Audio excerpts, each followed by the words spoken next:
smooth on the map, never smooth on the map, never smooth. What you gonna do when you at, who you with, you ain't really about that, don't you, don't you? Really on the move on the map, never. And I got a great guest today, the mayor of Valparaiso, Indiana, Mayor Jon Costas. Thank you for joining us, Mayor. How you doing? I'm doing great. Good. It's great to be with you here today, Micah. Thank you.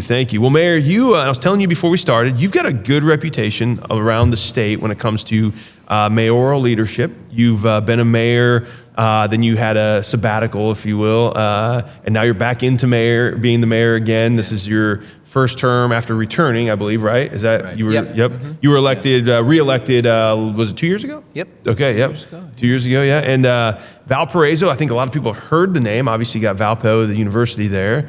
Mm-hmm. Tell us a little bit about your history, your background. You've got I think you and I are like-minded in the sense you've got a pastoral background as well. Yeah. And so you probably would agree that serving people in the pastoral capacity or in the political capacity, it really just comes down to serving people. Yes, it does. And loving people and helping them where they are, move forward from where they want to go. And that's so. But yeah, tell us a little bit about your background and yeah. Thanks. Well, it's I was mayor for 16 years. Before that, I practiced law and actually practiced law down here with Barnes and Thornburg for a while. Loved living in Indy, but then when we moved back, that's when I got involved in politics. Family comes from small business owners. My dad owned a couple of grocery stores up in Valparaiso, worked for him for a while before I went to law school, and then again we moved down here after that. I've been a small business owner for 40 some years, and I think that's really a good way to prepare you to be a mayor, because it's a very practical job and it's a lot about leadership. Actually went to seminary in between years, served as elder chair and as an executive pastor for about 3 years in our church up in Valpo. And so I like doing a lot of different things, and so it's always fun to continue growing and learning, and sometimes life brings you back around. I say we recycle everything, so we recycle mayors up in Valparaiso, but back in the mayor's office, and it's wonderful. It's a great community, a lot happening. It's a very vibrant community. It's a growing community.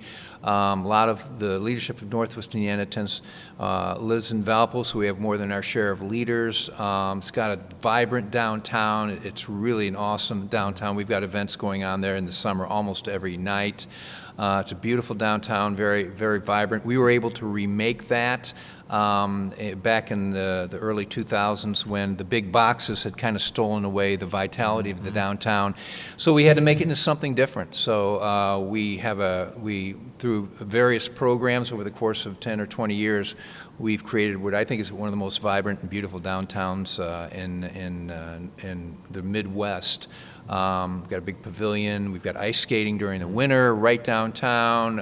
It's beautiful. We've got many locally owned restaurants and shops. So it is definitely the heart of our city. But the city's healthy all the way around. We've got Valparaiso University plays an important role to have a university of that size in their D1 basketball program too. So.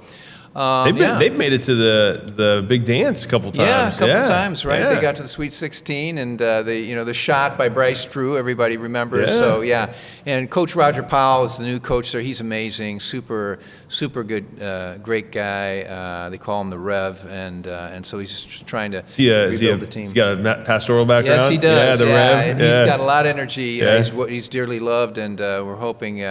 He stays a long time. Yeah, that's great. Yeah. Okay, so I want to hit on too. You were mayor for 16 years, took 4 years off, and now you're back. Yeah. What has changed between that first go around and where you are right now?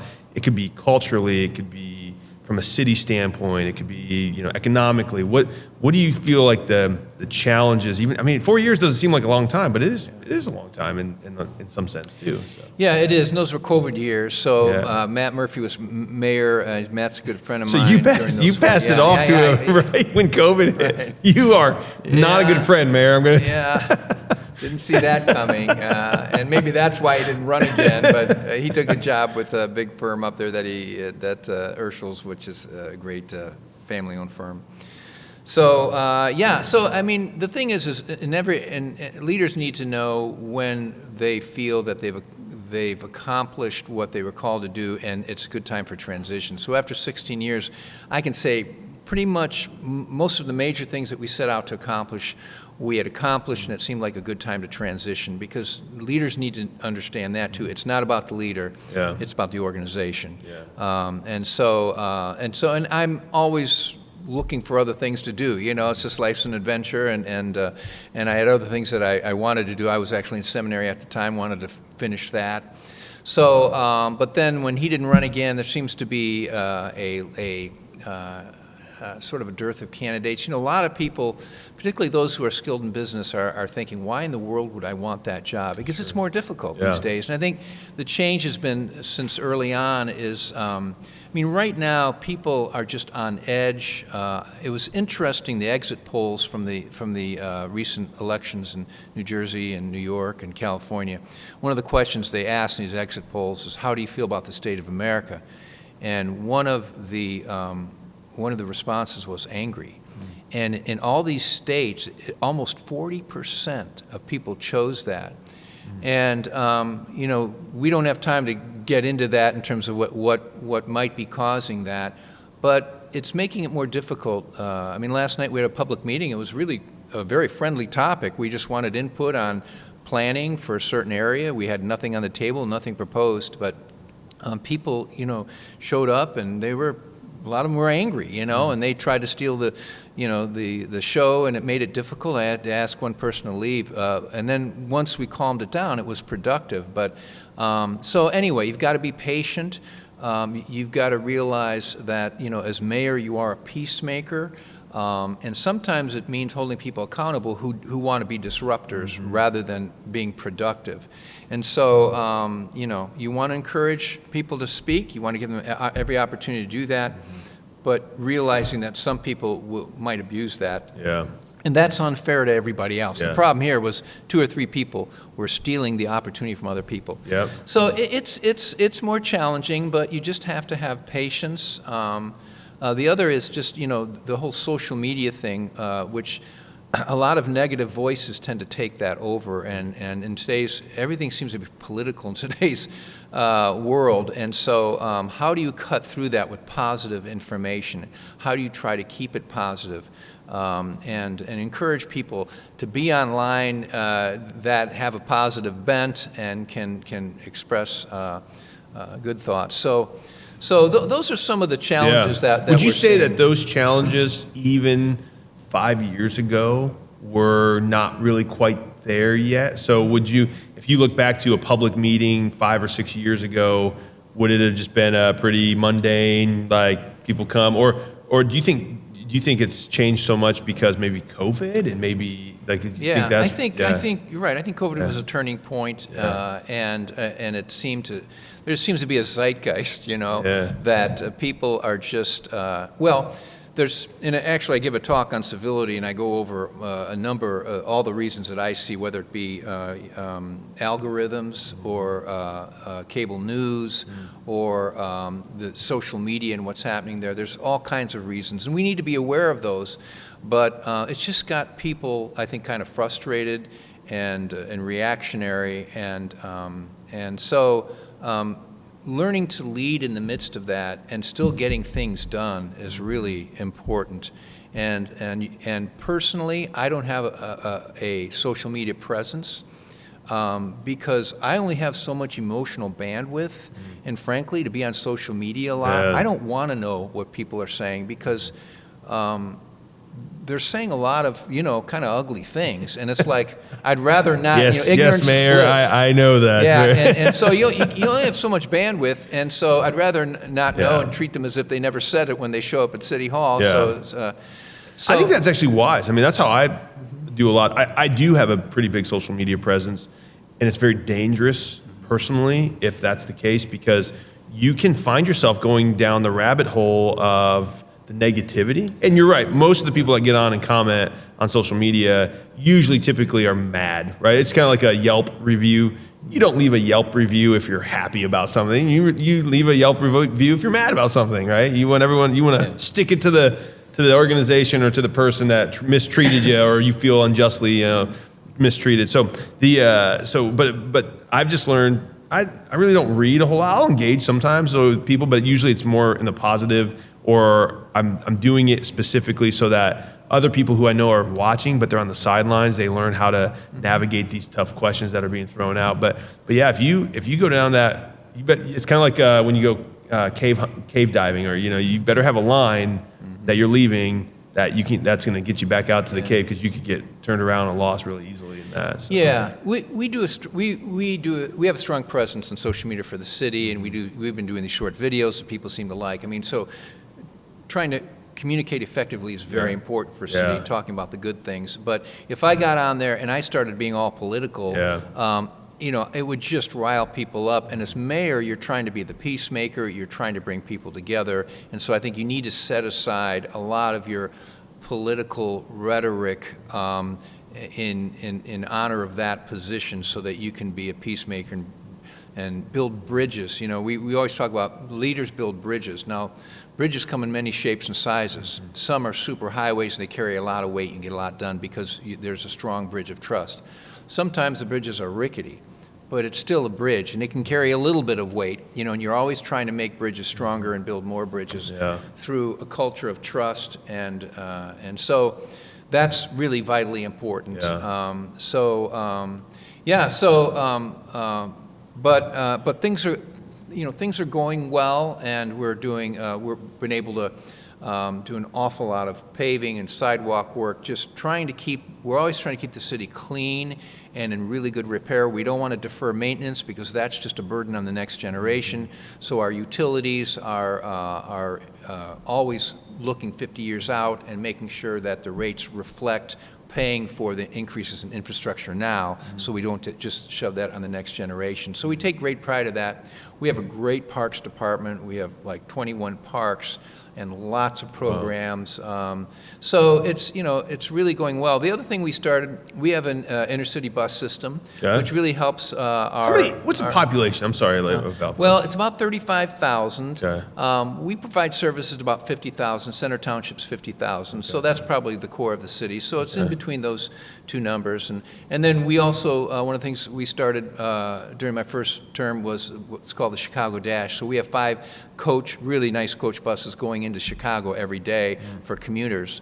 And in addition to the South Shore Rail, it's really easy to commute, because, Chicago's a world-class city. We want to make sure we get our share of the pie, and our people have ability to access. So having that transportation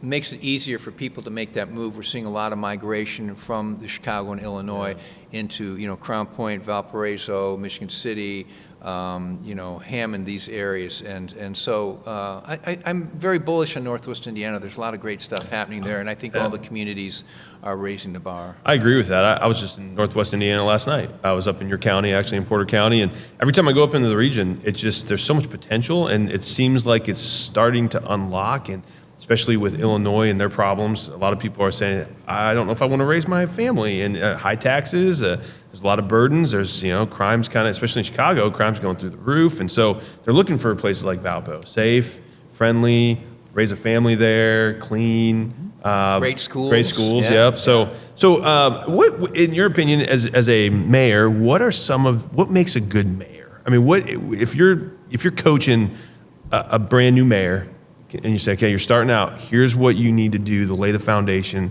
for a really successful future, what would you say? Yeah, so it really comes down to leadership, because I think a great mayor is simply somebody who understands leadership, but also understands it's not a business, okay? I'm a small business owner. Business is different than public services. Well, I'm a small business owner too, and I'm telling you what, it's so frustrating as a business owner to come into government, and there's easy, low-hanging fruit that was so common sense, and it takes you 18 months to get cut through the rigmarole just to do that one little thing, and you're like, this is why government is not working efficiently. Yeah. So it is, and certainly government can learn a lot from business, but it's also have to realize it isn't a business. You're dealing with constituents, and so knowing what they have the capacity to change, and In fact, I think it was Rick, Pastor Rick from Saddleback Church. Oh, Warren. Yeah, Yeah. who said leadership is the art of managing disappointment, because change creates disappointment. Most people aren't fond of change. You have your early adopters. You always have those people. Yeah, let's go for it. But most people are kind of leery, particularly in the public sector. And so you have to have a sense for how much change you can bring in realizing. I mean, it took us literally 20 years to take the downtown from basically a dead downtown into a beautiful, robust, thriving downtown. There were many programs, and it took a lot of patience. Once we started getting some wins, then the citizens give you a little bit more deference. Yeah. But really, a leader does three things. The first, I think the most important thing is try to create a culture, a positive culture built on trust, an empowering culture, not a micromanaging culture. They hire and attract great people, and they have a vision and a strategy. I mean, those are the three elements, and so you have to do all of those well. So when I first ran for mayor, I actually lost the first time. It was a close contest, but I was young, and the mayor had been there 20 years, and he was a nice guy, but there was a lot that wasn't getting done, and so when I first ran, I said, it's vision for a new era. That was my slogan. We're all about change, vision for a new era. And I ended up losing by about 200 votes, and then afterwards, people were saying, "Well, you were talking about change. We didn't know what kind of change you were talking about." Yeah. So what I did the next time is I wrote something called the Costas Plan. I said, "Okay, here's the change I'm talking about." And it talked about the downtown. It talked about redeveloping other areas in the city. It talked about a bus service, all these things. And they said, "Oh, well, we like that change." So then I won handily against the same incumbent. Okay. And then that served as sort of a mandate for getting those things done, because then I could point back and say, you elected me You to do elected this." me, basically, and say, "Well, yeah, we did," So, Yeah. and it worked out really, really well. And so it's funny. That's When I good. was first elected, I was with a friend. We went down to Evansville to a mayor's summit. And I was down there for about 2 or 3 days and learning a lot. And then, there's no easy way to Evansville from Northwest Indiana. So you have these 2-lane highways, and we're out. It's right in the heat of summer. It's like noon, because we're coming back, and all of a sudden the car stops on this 2-lane highway in the middle of nowhere, and we were yapping so much we didn't pay attention. We'd run out of gas. Oh no! So I'm in a suit. So I said, "Okay, I'm going to go out and hitchhike to get some gas." So I'm out there hitchhiking in a suit, and this 18-wheeler pulls up. This big burly guy with a big beard, driving, a nice guy driving He motions me up, so I climb up to the cab, and we get to talking. He's going to the gas station to get me some gas. He said, "Where you been?" I said, "Well, I've been in Evansville. I just got elected mayor of the city of Valparaiso, and I'm at this IACT conference, the IACT, which is now AIM." And he pauses and he looks at me and says, "Yeah," he said, "I wanted to go to that, but I couldn't get off work." And I look at him and he says, "I'm the mayor of Earl Park, Indiana." Oh wow! So what are the chances of one mayor hitchhiking getting picked up by another mayor in an 18-wheeler? Wow. So that was truth is stranger than fiction. So being mayor is a great privilege. It's a lot of fun. You do have to love the people you serve, and you do have to being willing to forgive pretty quickly, because people sometimes can lose their composure, and you can't hold it against them. So you have to keep short accounts, and you have to realize too, one of the most important things as mayor is the police protection.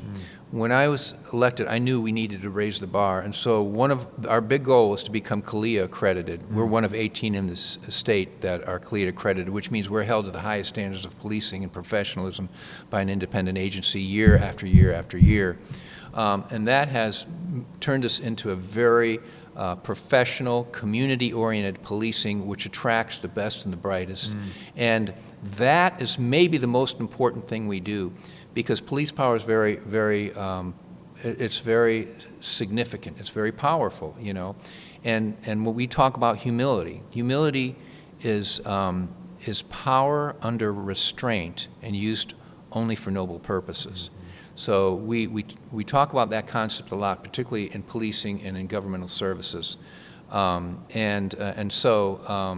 so that when you wield that power judiciously, fairly, it does create a compact and a bond with your people. And so I'm very proud of our police and fire departments in terms of their professionalism, and they help and create peace. They're always, it's all about community policing. We have a lot of SROs in the school. We're always trying to build bridges because it's a partnership.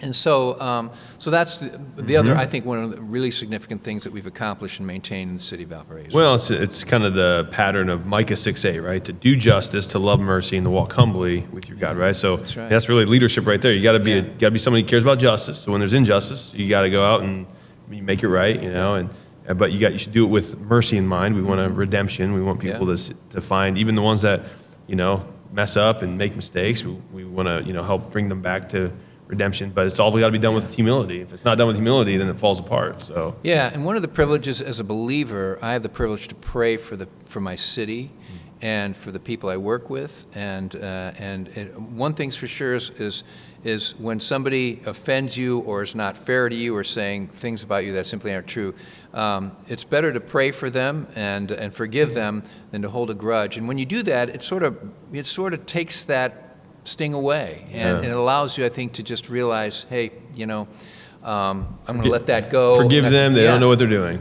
Yep. Exactly. Yep. And maybe they had a bad day. Who knows what's going on in their lives? But but we can't hold it in because then it becomes our problem. Mm-hmm. And so I make sure every morning that I have time to do that and to make sure that I spend time with the Lord before I engage in government work, and because it is a calling, it is certainly a calling, and it is a privilege, so that's fantastic. I love that. I think that's a great heart that you have, and it is very easy to get offended and be bitter in this world. It happens to people all the time, and so you gotta just give it over to the Lord and let Him defend you. And trust me, we're walking through that right now in our office. It's all the lies out there. You're just like, you want to go out and go to war with people, but sometimes you have to just say, all right, Lord, I forgive them, and I'm just going to trust you that you are going to be the one that defends us. Because essentially your relationship everything we have belongs to God as Christians, and you've got to give Him the relationships that you have and your reputation. It really belongs to Him, and and we need to be humbled. I mean, God's that's how God teaches us. He came humbly in order to give His life for us, and so He wants us, like you said, to walk humbly, love mercy, and to justice. That's very important. Those things are very important to God, and they should be important to us as leaders too. Yeah, that's good. Last thing as we're wrapping up here, tell me, in our viewers that are they geek out on government, what's the proper role of the public-private relationship? Because government can't do everything. Government's not supposed to do everything. There's a private sector. You've revitalized the downtown, made it beautiful. But I would imagine it's not just government coming in and becoming a socialist, communist, taking over the industry and, putting in your government grocery stores downtown, like what Mondami wants to do out in New York, right? Yeah. But I think, but there is a proper role for government to encourage private investment and to work with the private sector. How do you balance that? Because it might be easy to just say, well, as a government official, I know the answer. I'm just going to go out and do it. And you have to sort of maybe pause and say, well, it's not really my role. How can we find somebody in the private sector that's capable of doing that? Well, the free enterprise system has made this country a great country. Yeah. And even though people might be angry with some things right now, it's a great country. Yeah. We should be very grateful to live here. It's created a standard of living unlike any place in the world. And what I try to encourage people to understand is it's also very democratic. The free enterprise system is democratic because consumers speak with how they spend their money. Yeah. So, and we make choices based upon consumers rather than central planning where you have a small group of people deciding how people should live and what they should have. So it works. It's not perfect, but it's the greatest, best form we it's have. the greatest system Yes. in the world. So Yeah. here's an example. So government should work to sort of unleash the power of the private sector. So, for instance, when we were revitalizing the downtown, which we knew was really important. And I mean, it has been the most important thing for the people because the downtown is the heart of the city. When the heart beats strong, the whole body benefits, you know. Yeah. So we had been working at this for about 10 years, making good progress. We're getting restaurants, we're getting shops. We had a huge downtown park and pavilion, and we knew that the latter stages would be high-density housing surrounding the downtown because you need to have that. And I think downtown Indianapolis needs more high-density housing, like where the mall used to be, because it creates vitality, it creates safety. And so what we did is we had a parking lot that the city owned, and we put out an RFP for 4 townhomes. And we invited the public sector to come, and what we would do is we would provide them the small piece of land if they would build quality townhomes. And so one of the developers took us on, they built them, and they sold them in a heartbeat. And that started, now the private sector could see there's a market for this. So the next guy buys the old, an old abandoned school right in the downtown and turned it into 35 condos. And then we've had probably 6 or 7 more of those. And now we're actually having what we call the Link Apartments, 125 apartments right on Lincoln Way in the downtown that are just starting to lease. Having people live in, and the young people want to live in the downtown. In fact, one of the engineering companies that recently moved a regional office to us said one of the reasons they came is because of that new apartment complex, that the Link, because their engineers want to live in a vibrant downtown. So you see, we lit the flame, okay? Yeah. We invested a little bit of government effort, and that unleashed the private sector to see there was an opportunity. So you had a piece of unused land, and you looked at this asset and you said, how can we entice somebody to do something cool with it? And it just, but specifically high density housing, which were townhomes. Yeah. So, and that model has then taken off, and there have been many other private sector developments. I mean, probably to the tune of, 300 units in our core downtown. And one of the really exciting things is the Urschel. They're a local philanthropic business family. They've done tremendous things in our area. They bought the old Boys and Girls Club and are turning it into a boutique hotel right 1 block off the downtown. I mean, it's fabulous. Yeah. I mean, it's a $45 million investment.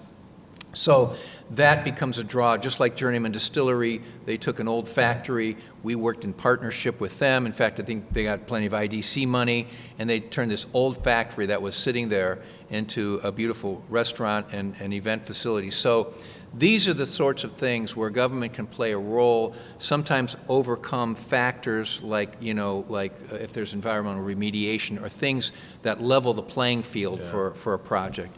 And I think we've done that very well in the city of Valparaiso, and we hope to continue to build on that success. Yeah, that's fantastic, Mayor. Well, Mayor, this has been enlightening, and again, like I said, your reputation precedes you, and you've been a big part of bringing that town back into vibrancy and economic prowess again. And if people want to know more about Valpo and how to find you and get a hold of you, or just come check it out, where do they go? Yeah, just come to Valparaiso and come and stay a few days, and just stop by City Hall.